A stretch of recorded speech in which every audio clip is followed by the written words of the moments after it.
عجیب روایت ہے، علامہ مجلسی نے بہار میں لکھا ہے کہ جب چاند رات نمودار ہوتی ہے نا تو مجلس امام حسین میں جناب زہرا آتی ہے۔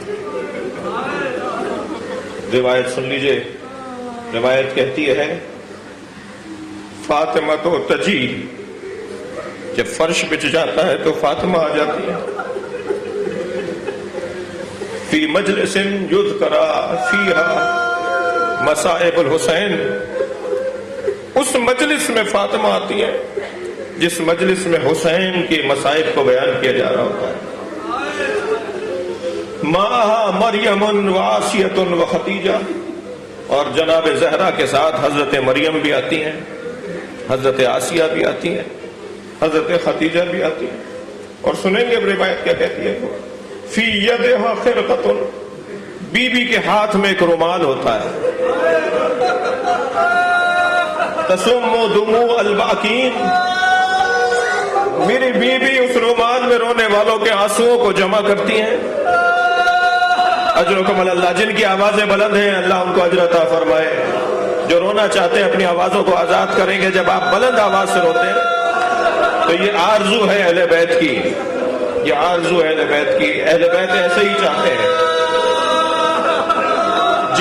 جی تسم دموع الباکین، رونے والوں کے آنسوؤں کو جمع کرتی ہیں۔ وَتَقُولُ، اور کہتی ہے جب کسی کو روتا ہوا دیکھتی ہے نا تو ایک جملہ کہتی ہے، تقول طوبیٰ لکم یا احبائی، اے میرے چاہنے والوں تمہیں بشارت دیتی ہوں، اے میرے چاہنے والوں تمہیں بشارت دیتی ہوں، تبکون علی حسین، اس لیے کہ تم میرے حسین پر رو رہے ہو۔ اب حدیث تو یہاں تک لکھی گئی ہے، لیکن میں نے ایک بزرگ سے سنا کہ ان بیویوں کے ساتھ ایک 4 سالہ بچی بھی آتی ہے۔ اجرکم اللہ، اجرکم اللہ۔ وہ اپنی دادی سے کہتی ہے، دادی یہ میرے، اس نے کہا مولا کس نے آپ کو تکلیف پہنچائی؟ کون تھا جس نے آپ کو اونچی آواز میں بات کرنے پر آمادہ کیا؟ امام نے دستہ شمشیر پر ہاتھ رکھتے ہوئے فرمایا، عباس یہ مدینہ ہے، کربلا نہیں ہے، تمہیں تو کربلا کے لیے ذخیرہ کیا ہے، تمہاری شجاعت کے جوہر تو کربلا میں دکھائی دیں گے۔ میرے مولا مدینے کے دربار سے گھر کی طرف آئے، مگر عزادارو سنیں گے، حسین مولا نے اپنے گھر کے بجائے جناب زینب کے گھر کی طرف رخ کیا۔ اسی رات کی تاریکی میں جناب زینب کے گھر پہنچے، کنیز نے دروازے پر دیکھا کہ حسین کھڑے ہیں، ہاتھ پیر پھولنے لگے، دوڑتی بھی اندر گئی، کہا اے شہزادی حسین دروازے پر ہے۔ اب کتنی اجلت میں جناب زینب آئی ہوں، آگے بڑھ کر کہا بھائی مجھے حکم دیا ہوتا، مجھے بلایا ہوتا۔ کہ زینب اب مدینہ رہنے کی جگہ نہیں، ہم نانا کا وطن چھوڑنا چاہتے ہیں، زینب تیاری کرو۔ دوسرا دن نمودار ہوا، امام حسین نے جناب عباس کو ذمہ داریاں سونپی، قافلہ تیار کرو، محمل آمادہ کرو۔ میرے مولا نے رخصت لی قبروں پر جا کر، اور پھر جب قافلہ تیار ہوا اور محملوں پر بیویاں سوار ہونے لگیں تو وہ منظر بھی بڑا عجیب تھا۔ بیویاں سوار ہوتی تھی، ہر ایک بیوی سے متعلق جوان آگے بڑھ کر سوار کرتا تھا، لیکن ایک ایسی بیوی بیت الشرف سے باہر آئی جسے سوار کرنے کے لیے عباس بھی دوڑے، حسین بھی آگے بڑھے، اور وہ بی بی علی کی بیٹی زینب، کس شان سے زینب کو عباس نے سوار کیا۔ اس منظر کو سمجھنے کے لیے جب بی بی کے مزار پر آپ جائیں، اللہ آپ سب کو جناب زینب کی قبر کی زیارت کا شرف عطا کرے۔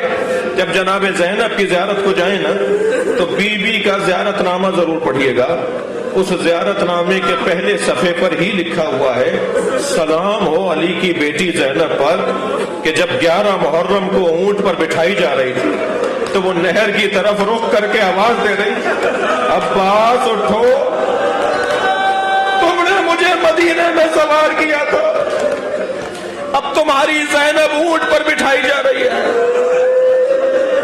اجرکم علی اللہ اجرکم علی اللہ، عزادارو چند منزلیں مجھے لینی ہے، پہلی محرم ہے، ایام عزا کا آغاز ہے، تمام محملیں تیار، بیویاں سوار ہو گئیں، اب حسین مولا گھوڑے پر بیٹھنا چاہتے ہیں۔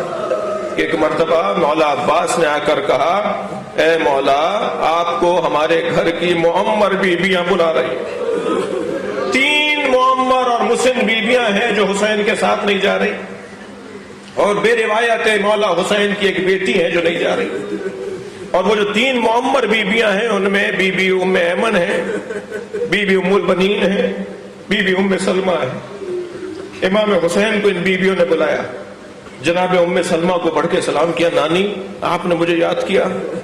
بی بی کے ہاتھ میں ایک شیشی، اس میں خاک، کہا تمہارے نانا نے مجھے یہ دی تھی اور مجھ سے کہا تھا جب یہ خاک خون میں تبدیل ہو جائے تو سمجھنا میرا حسین مارا گیا۔